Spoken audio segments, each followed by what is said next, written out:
Titan Z here, back to do another video review. Going to be reviewing Transformers Prime, Robots in Disguise, Bumblebee. Just got this guy today. Hopefully this will be uploaded on February 6th. That's when I got it. Vehicle mode's pretty good. I do have a first edition Bumblebee. But I'm not going to compare the two because the first editions I consider to be almost a premium figure. This is a mass production figure, so there's real big differences that trying to compare the two would make one look really bad, but they're both great figures in my opinion. As you can see, his blasters are sitting on his hood, which I kind of like. You can take them off.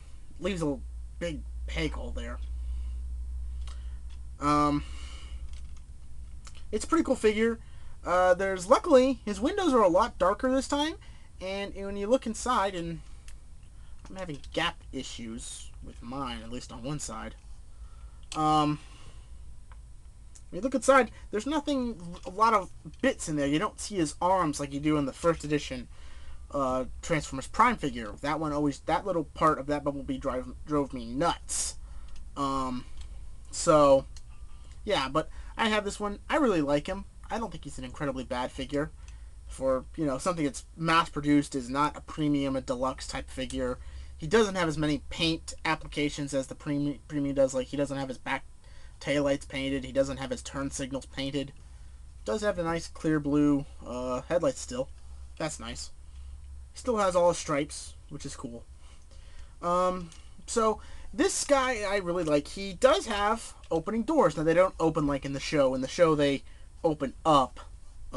But here they just open to the side. I don't think it's a bad thing. I still like it. But open the doors to start transformation. Bring down the arms.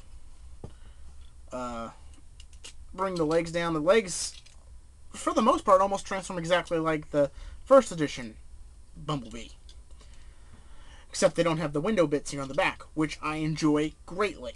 Almost all of the window bits are connected to the back, so they're just out of the way. Bend that down, push that open, a little bit in the back here. Yep, fold up and get out of the way. Leave that up for right now. Or no, take it down. Oh, bend the waist down now. This is something I think TJ Omega is going to have a lot of problems with. It has the automorph gimmick back, and a more prominent automorph gimmick. It's not just like you're turning the arms or folding the foot down and a little panel pops out. You move a lot of the chest is completely connected together, and this is probably going to be something that bugs TJ Omega because granted, an entire series of gimmick formers like Armada would sour anybody's mood to a gimmick idea, but here I think it pulls it off pretty well. My only complaint probably is this bit where his head's attached. It doesn't go down all the way, and that may be just to how the gears are lined up, and I don't know if I can fix that or not, but definitely is an interesting figure. His shoulders are a little lower than the first edition Prime, but the way Bumblebee's shoulders work in the TV series, I find, unless they do a Voyager or another leader class, I don't see them pulling off good Bumblebee shoulders. Because the first edition Primes ones are too high up, these are too low. Again, I don't see them doing it unless they get a Voyager or a Voyager or leader class pulling that off. But other than that, this is actually a really nice figure. He has good posability in his arms. The shoulder pads are a little annoying, but they're not quite as annoying as the first editions. The first editions always kept popping off on mine. That may be just due to the pegs. Here they're permanently on there, which is nice, but they do move.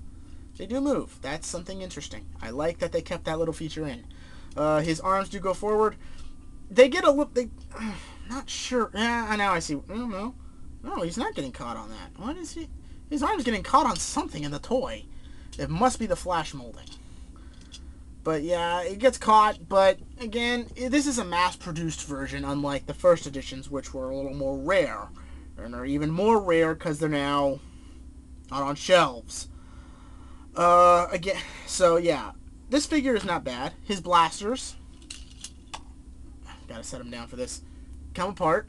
They're two little blasters. They look kind of close to the show except for the big holes on the back, but that's just due to combining.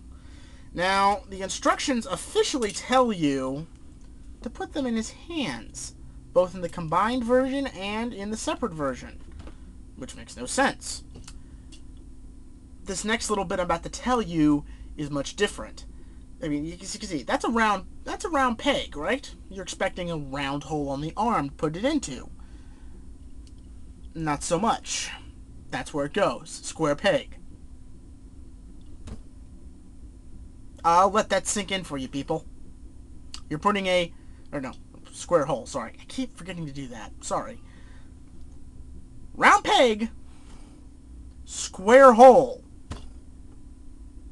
I really hope this isn't an indication of the entire series. I really hope it's not, because I have a lot of hope for this series.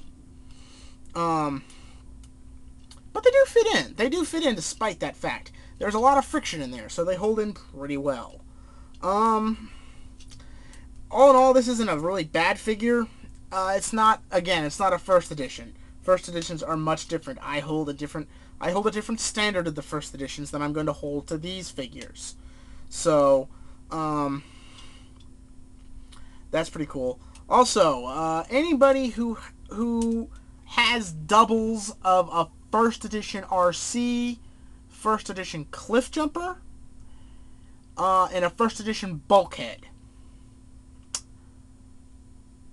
you're willing to donate or sell them to me, let me know. I would love to buy a first edition Cliff Jumper and Bulkhead minimum. I know we're getting another RC, though I'm not too impressed with their weapon.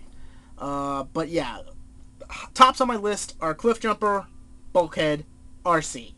I would love to get those first editions. I'd like to get an Optimus Prime, but I just saw PL's review of the new Voyager Optimus. I'm a little more impressed, I've got to say.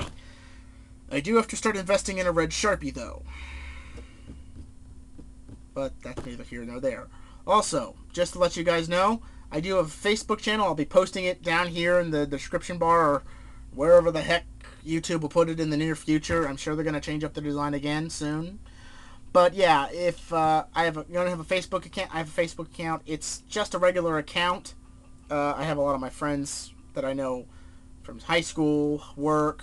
I have some of my family on there. So, but yeah, if you guys want to friend me on that, that's fine. If you don't, whatever. I just wanted to let y'all know that, just in case anybody wants to make requests, but they don't want to make requests through YouTube, which is understandable. So yeah, if you see this guy in stores, go ahead and pick him up. He's not a bad figure.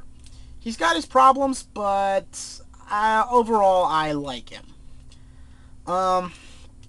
If you prefer the first edition, that's fine, but again, they're going to be hard to find now. I mean, they're extremely hard. You're going to be paying out the wazoo for a lot of first edition stuff. So yeah, as a brand new Bumblebee goes, I think they did a good job. We have word of a weaponized version of Bumblebee. I'm not sure if it's the same mold with a bunch of weapons and new ports to put them on. And also, we've already seen a repaint already of this and a slight remold.